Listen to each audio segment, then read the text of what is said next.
Morning, number one, Red FM. Morning, number one. आज का Monday वाला दिन आपके लिए मंडे मोटिवेशनल लेकर आने वाला हूँ आरजे सारेंगे भाई सुबह हिट्स 91.9 रेड एफएम पर। गुड मॉर्निंग आपको बोल रहा हूँ एंड सच में जम्मू वालों के लिए बहुत बढ़िया बात है और मेरे लिए बहुत बढ़िया बात है क्योंकि मेरे साथ स्टूडियो में है Deepak Manchanda, spiritual storyteller, simplicity in spirituality. कैसे वो लेकर आते हैं।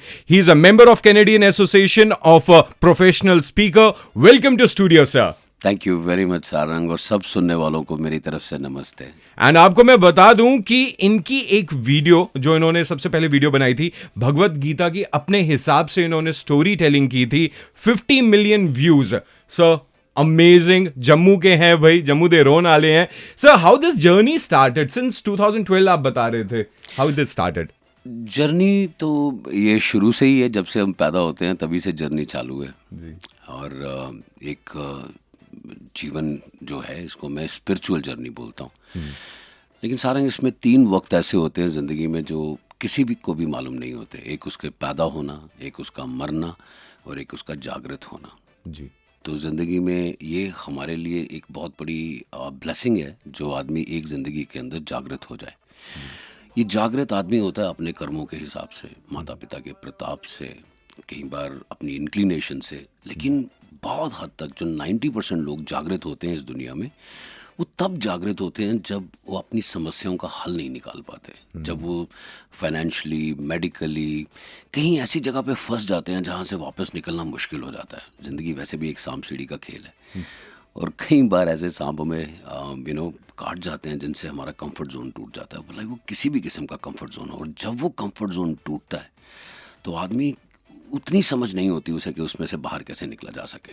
कुछ लोग तो as a they die as a unknown soldier और वापस कभी उभर ही नहीं पाते। लेकिन कुछ लोग ऐसे होते हैं जो ब्लेस्ड होते हैं, जिन्हें भगवान चैतन्य कर देता है कि तुम्हारे पास कुछ और भी सुपीरियर चॉइसेस हैं जिससे तुम अपनी ज़िंदगी में बदलाव ला सकते हो।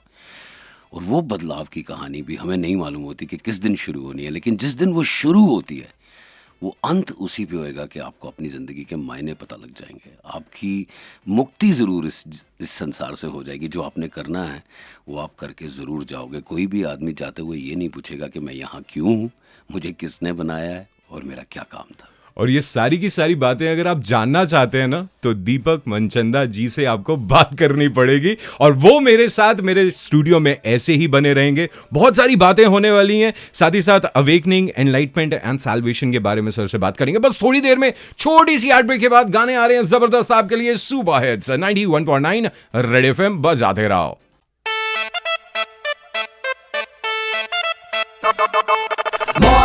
Morning, number one, Red FM. Morning, number one. आज का मंडे आपके लिए मोटिवेशन देने वाला है क्योंकि मेरे साथ हैं Deepak Manchanda, spiritual storyteller, super hits 91.9 red FM पर। सारंग गुड मॉर्निंग कह रहा है।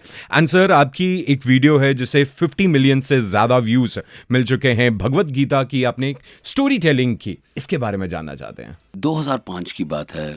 मेरी बेटी एक दिन एक फ्लायर लेके आई जिसपे सब रिलीजन के फेस्टिवल्स और उनकी बुक्स मेंशन थी। तो उसने मेरे को ऐसे ही एक छोटा सा प्रश्न पूछा कि हमारी किताब कौन सी है? अगर हम हिंदू हैं तो हमारी किताब कौन सी है? रामायण, वेद, पुराण, क्या पढ़ना पड़ेगा जिससे हमें हमारे हिंदू धर्म के बारे में पता लगेगा? तो मैंने उसको ये बोला कि सबसे ज़रूरी ये है कि आप भगवत गीता पढ़ो। अब ये चीज़ जब मैंने आइडेंटिफाई कर ली तो मुझे ये समझ नहीं आई कि मैं उसको समझाऊं कैसे, क्योंकि भगवत गीता के 18 चैप्टर हैं, 700 वर्सेस हैं और अगर एक इंसान ने एक बार या 2 बार में पढ़ने की उसको कोशिश करे तो उसको समझ नहीं आएगी जब तक वो उतना चैतन्य नहीं हो कि उसे भगवत गीता के अक्षर समझ आ रहे हैं। सो मेरे लिए एक चैलेंज हो गया कि क्या मैं अपनी बेटी को जो 8 या 9 साल की है उसको भगवत गीता समझा सकता हूँ। तो मैंने भगवत गीता के कुछ 700 में से कोई तकरीबन 400 वर्सेस लेके एक 12 मिनट की वीडियो बनाई जिसमें 4 मेन योगास जो भगवत गीता से थे वो उनको कवर किया। पहला योग है सांख्या। सो जो आदमी भगवत गीता पढ़ता है, जो पहला पेज उठाता है, उसको ये समझ आ जाती है कि हम सब आत्माएं हैं और ये ज़िंदगी हमारे लिए एक इम्तिहान है। ये पहला एक आपको स्ट्राइक करता है। मतलब एक बुक आप खोलते हो और आपको ये बुक बोलती है कि आप एक आत्मा हो और आपकी ये ज़िंदगी एक टेस्ट है। तो it's like a mind blowing statement, but this is called as Sankhya Yoga. और उसके बाद भगवत गीता समझाती है कि ये ज़िंदगी कैसे एक टेस्ट है, कौन से 4 गेट हैं, जो मेन 4 गेट हैं जो आपको ज़िंदगी में समझने हैं, और उनका नाम है धर्म, अर्थ, काम और मोक्ष। सो धर्म वो है जो आपका दिल कहता है, जिससे आपका करते हुए आपका दिल नहीं काम पे, वो सब धर्म है। किसी की सेवा करनी, किसी के लिए अच्छा करना, किसी के बारे में बुरा नहीं सोचना, यही हमारा धर्म है इंसान का या आत्मा का। दूसरा है अर्थ, कि जब तक आप इस ज़िंदगी में रह रहे हो आप अपने फेस्टिवल्स को एंजॉय करो, अपने रिलेशनशिप को एंजॉय करो, उसको बोलते हैं meaning of the life. So first is the dharma, second pillar of life is artha where you have to find out, and third is the calm, that while you are living you need to control some of your emotions, and those are 6 emotions: anger, ego, greed, pride, lust and jealousy. In case if you could control these 6 emotions while you are taking the decision, your test will not go bad. And the last one is the moksha. Once you achieve these 3, then the fourth gate and the last gate is moksha, या मुक्ति का द्वार, कि अब इंसान को वापस आत्मा को वापस आने की ज़रूरत ही नहीं है, 4 गेट हो गए, अब अगले रास्ते पे निकलो, और अगला जो स्टेशन है वो शायद इस स्टेशन से बहुत खूबसूरत होएगा। अगर ये इतना खूबसूरत है तो जिसको हम भगवान की दुनिया बोलते हैं वो कितनी खूबसूरत होगी, ज़रा सिर्फ इमेजिन करके, आंखें बंद करके सिर्फ एक बार सोचने की कोशिश करो।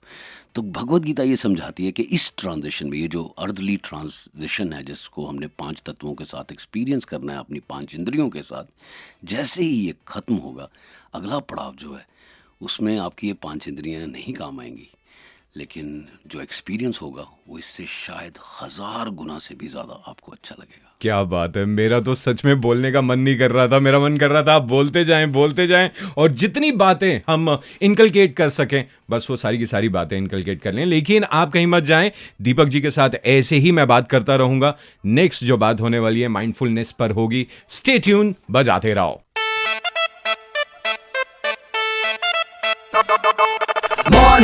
Morning, number one, Red FM. Morning number one. Simplicity in spirituality, यही जान रहे हैं आज हम दीपक मनचंदा जी से, spiritual storyteller, super hits 91.9 red FM पर। मेरा नाम आरजे सारंग है। भगवद गीता के बारे में आपने बात की, हम कैसे पहचाने और हम अपनी कहानी कैसे लिख सकते हैं भगवद गीता के थ्रू?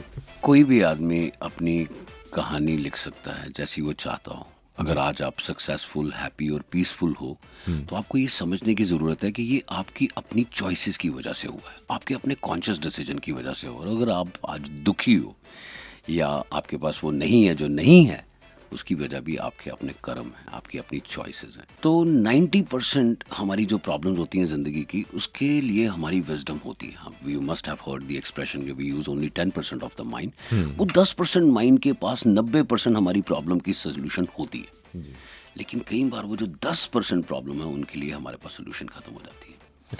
और उन सॉल्यूशंस को या उन चॉइसेस को अपने भीतर से कैसे निकालना है। हमारे भीतर एक असीम लाइब्रेरी है जिसके अंदर इतनी नॉलेज है कि आपको एक ज़िंदगी क्या 1000 ज़िंदगी भी अगर आप उसमें लगा दो तो आप गोते ही खाते रहोगे और वो कभी कंप्लीट नहीं होगी। सो उस चीज़ को अचीव करने के लिए आपको कुछ चीज़ें फ़िल्टर करनी पड़ेंगी और उस प्रोसेस को हम बोलते हैं माइंडफुलनेस। जब आपका माइंड फुली अवेलेबल हो किसी एक चीज़ के लिए, आप खुद सोचो, आपने वो एक्सप्रेशन देखी हुई है, करत करत अभ्यास के जड़ी मत हो सुजान।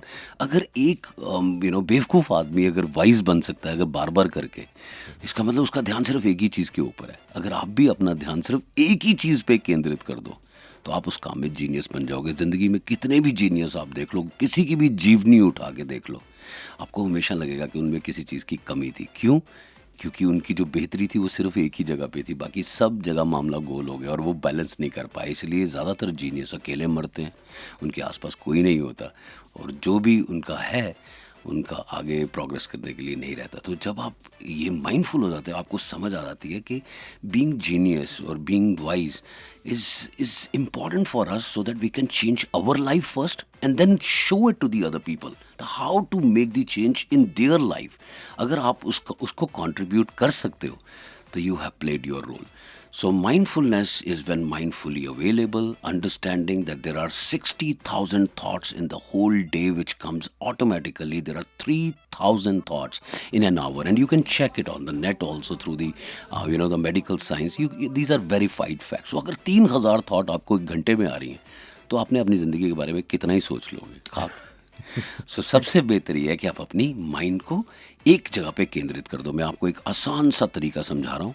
आपने गुलेल देखी होगी, अपनी 2 उंगलियों के साथ जो आपकी इंडेक्स फिंगर है और आपकी मिडिल फिंगर है उसको आप अपनी आईज पे रख दीजिए और आहिस्ता आहिस्ता ब्रीथ कीजिए। और अब आपने फोकस आपकी ब्रेथ के ऊपर विद द क्लोज्ड आइज, जैसे अगर आपने अपनी आईलिड्स के ऊपर दोनों उनको रख लिया हुआ है तो आपने देखा होगा कि आपका ये जो ग्रूव है वी, जिस जहाँ पे आपका हिंज है 2 फिंगर्स का, वो आपके नोज़ के नीचे आ जाता है। जब अंदर हवा जा रही है आपको कोई फोकस करने की ज़रूरत नहीं, पर जैसे ही वो नोज़ से आपकी हवा बाहर आ रही है आप उसको इस वी ग्रूव के ऊपर फेंक दें। एक ही जगह पे उसको आप ट्विस्ट कर सकते हो, थोड़ा सा अपलिफ्ट कर सकते हो, लेकिन आपने कोशिश ये करनी है कि आपकी जो breath coming out from your nose falls on the same spot in that V or groove of the 2 fingers. Just do it for about 1.5 minutes, and I challenge you that you will filter almost 90% of your thoughts, because I am forcing you right now to focus on your breath while it is coming out, falling in the groove. Just do it and prove yourself that you could be mindful. क्या बात है, क्या बात है, बहुत मजा आ रहा है और ऐसी बातें होती रहेंगी। आप कहीं मत जाएं, बजाते रहो।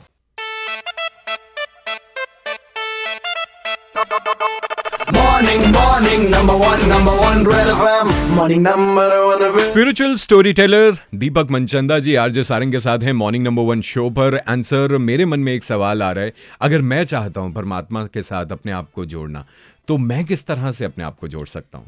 किसी के लिए भी पहला तरीका ये है कि आप अपनी बॉडी के थ्रू भगवान तक पहुंच सकते हो। Okay. आप अपनी बॉडी को उन्हीं कर्मों में यूज करो जो भगवान के कर्म हैं, जिनको हम अकर्म बोलते हैं। जी। किसी की सेवा करनी, किसी को अपने हिस्से का किसी और को देना, ये सब चीज़ें हमारे को कर्म योग की तरफ लेके जाती है। योग का मतलब है यूनिटी विद गॉड। Okay. और अगर आप बॉडी के द्वारा किए हुए कर्मों के साथ भगवान को पाना चाहते हो तो ऐसे ही कर्मों में अपने आप को लगा दो जो भगवान के हो। दूसरा है, आप भगवान को दिल से पा सकते हो। परमात्मा को दिल की गहराइयों से पाने को भक्ति योग बोलते हैं। चैतन्य महाप्रभु, इस मीरा, ये सब उन चीज़ों की एग्जाम्पल्स हैं। और तीसरा, आप भगवान को अपने दिमाग के साथ पा सकते हो, आप उसके साथ संधि लगा सकते हो, आप उसके साथ योग लगा सकते हो। और ऐसे जो योग को हम लोग जनना योग या नॉलेज योग को बोलते हैं। इसको हम लोग राजा योग भी बोल सकते हैं, क्योंकि हम अपना दिमाग यूज़ करते हैं भगवान तक मिलने के लिए या भगवान से मिलने के लिए। सो ये 3 आसान तरीके हैं। और this is called I think emotional intelligence. No, this is called as yoga, unity with God. और इमोशनल इंटेलिजेंस की बात करें, इमोशनल इंटेलिजेंस आपकी एक प्रोग्रेसिव स्किल है कि आप अपनी इमोशंस को कैसे काम रख सकते हो। हाँ। देखो, हमारी बॉडी जो है वो 70% वाटर से बनी हुई है। कोई भी ऐसी थॉट जो डिसरप्टिव होगी, अगर आप उसको पॉन्ड में फेंकोगे तो पॉन्ड तो बहुत स्टेबल है, जैसे ही वो थॉट गिरती है वो एक स्टोन की तरह रिपल फैक्टर्स क्रिएट कर देती है। ये जो थॉट है ये आपको इधर डिप्रेशन में लेके जाएगी या एंग्जाइटी में लेके जाएगी। अगर आप पास्ट के बारे में सोचोगे और उसको बदलने की कोशिश करोगे तो आप डिप्रेशन में जाओगे। और अगर आप फ्यूचर में, जो कि आपके लिए अनजाना है और अभी होना है, उसके बारे में सोचोगे तो आपको एंग्जाइटी होगी। दोनों ही सूरतों में अपने आप को बराबर करने के लिए, क्योंकि अगर आप भागते हुए खाना नहीं खा सकते तो जब आपकी इमोशंस भाग रही हो तो आप कोई डिसीजन अच्छा भी नहीं ले सकते। तो आपको काम कैसे करना है अपनी उस इमोशंस को, ताकि आपका डिसीजन रॉन्ग नहीं हो, ज़िंदगी में आपको रिग्रेट नहीं हो, उस इंटेलिजेंस को इमोशनल इंटेलिजेंस बोलते हैं। तो आप कंफर्टेबली क्या करें, जब भी आपको ऐसी परेशानी हो तो आप पानी पिए। अगर पानी उबल रहा है, मान लीजिए आपने एक गैस के ऊपर, ओवन के ऊपर आपने पानी का वो रख दिया, तो अगर वो उबल रहा है तो उसको ठंडा कैसे करेंगे? 2 गिलास पानी डाल दो तो ठंडा हो जाएगा। और अगर पानी का लेवल नीचे चला गया है और अगर आपने ऊपर उसको अपब्रिंग करना होगा तब भी आपको पानी ही पीना पड़ेगा। सो वाटर के साथ, water is a remedy to have some kind of a control on your emotions. और second important is that in case if you are feeling anxious, start breathing through your left nostril. आपने प्राणायाम अनुलोम विलोम का नाम सुना होगा। सिर्फ left nostril के साथ आप कंटिन्यूसली ब्रीथ करो और लेस देन ए मिनट, आप देखोगे कि आपकी बॉडी जो है वो शांत हो जाएगी। और अगर आपको कभी डिप्रेशन हो रहा हो और आपने थोड़ी सी अपनी बॉडी को पैपअप करना होगा, तो आप अपनी राइट नॉस्ट्रिल से उसको ब्रीथ करो और मुंह के थ्रू आप उसको निकाल दो। तो ये छोटी छोटी रेमेडीज़ हैं पानी के थ्रू, आपकी ब्रेथ के थ्रू, जिससे आप माइंडफुल और इमोशनल इंटेलिजेंस दोनों हो सकते हो। क्या बात है भाई, मन तो बिल्कुल नहीं कर रहा, लेकिन रेडियो से अभी टाटा बाय बाय कहना पड़ेगा। बट मैं आपके साथ ऐसे ही बना रहूंगा एंड दीपक जी भी आपके साथ ऐसे बने रहेंगे, क्योंकि हम थोड़ी देर में फेसबुक लाइव जाने वाले हैं। कुछ सवाल हैं फटाफट से आप पूछ सकते हैं। आरजे सारंग मेरा फेसबुक पेज है, फटाफट से वहां पहुंच जाएं। Sir thank you so much, आप स्टूडियो में आए और इतनी, अब मैं सच में माइंडफुलनेस और आपकी स्पिरिट को टच करने वाली बातें आपने की, बहुत अच्छा लगा। Thank you very much Sarang. बोलने वाले से ज़्यादा पूछने वाले का वो उत्तरदायित्व ज़्यादा रहता है। मुझे लगता है कि अब जो क्वेश्चन आपने पूछे उससे अगर किसी का भी भला होता हो तो आज हमारा वक्त भगवान ने अप्रिशिएट कर दिया। क्या बात है। आप कहीं नहीं जाएं, बजाते रहो।